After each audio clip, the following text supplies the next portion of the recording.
All right, folks, time now for our Fox Watch, and for that, we send you down to Irving, Texas. You know, lately it seems that so many big games have indeed taken place in Texas Stadium, and today is no exception. And who better to call the action in a big game than our own Pat Summerall. Happy Thanksgiving, Pat.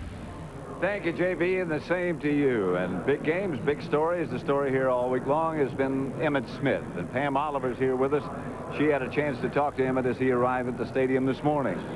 And Pat, Emmitt arrived about 3 hours ago, still very unclear about whether he'll be able to go today. He told me that that ankle is still pretty inflamed, and because he wasn't able to practice this week, he's not sure if he'll be able to make his cuts or even change directions. Emmitt told me it will be his decision whether or not he will play or start today, although team doctors would really rather that he take a week off and give himself a chance to rest. On another matter, Emmitt was so undone about being benched last week that a couple of his close friends on the team had to actually give him a pep talk to try to lift his spirits.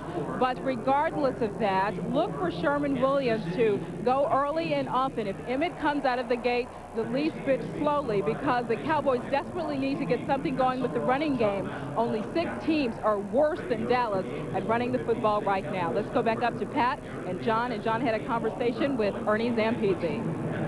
And John Madden, of course, as a result of that conversation, what's your opinion? Well, you know, I was a little surprised that Ernie Zampese said that he thinks that Emmitt Smith is going to play. He said he talked to him and he said if Emmitt can play, he will play. And the Cowboys need Emmitt Smith. I mean, he's a real warrior, and like Ernie says, we're a running team. You know, we're not one of those passing teams like San Francisco and Green Bay that can throw every down. We can't do that. We have a big offensive line, and we have to run, and we have to run with Emmitt Smith. That's the way this team is built. But what surprises me is I went to practice on Tuesday, and Emmitt Smith didn't practice. He didn't even come out on the field. I went to practice on Wednesday. We were there yesterday, and he stayed inside. He didn't come out. He didn't practice at all. He didn't watch any of the game plan. Now, I just watched him in pregame warm-up, and he did very little. Now, on one hand, Ernie says he's going to start and he's going to play, and Emmitt Smith is a warrior. I mean, he's a tough guy. And the Cowboys are 7-5. They need everything. They need Emmitt Smith today. They need a running game today. But if he can do it, he's going to be Superman. He's going to surprise me. That's our feeling from here at Texas Stadium, that Emmitt Smith will start and will play as long as he can. Back to you, JB. All right, Pat, thank you very much.